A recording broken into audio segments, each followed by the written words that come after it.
పోలవరం గురించి వైసీపీ నాయకులు మాట్లాడుతున్నటువంటి తీరు కానీ, పోలవరం గురించి వైసీపీ వారి అవినీతి మరి కరపత్రిక కథనాల గురించి కానీ చూస్తూ ఉంటే మనం చిన్నప్పుడు తరగతి గదుల్లో చెప్పినటువంటి కథ ఒకటి గుర్తుకొస్తూ ఉన్నటువంటి పరిస్థితి.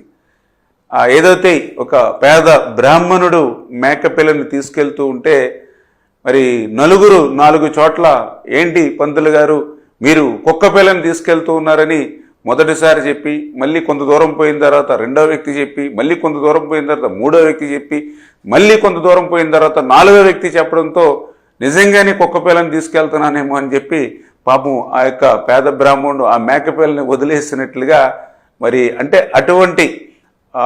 అబద్ధాన్ని కూడా 100 సార్లు చెప్తే అది నిజమైపోతుంది అనేటువంటి నమ్మకం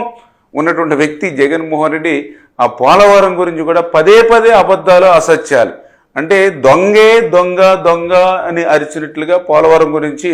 వీళ్ళు రోజు చేసేటువంటి అసత్యమైనటువంటి ప్రచారం. అందులో భాగంగానే పోలవరం ఎత్తు 41.15 మీటర్లకి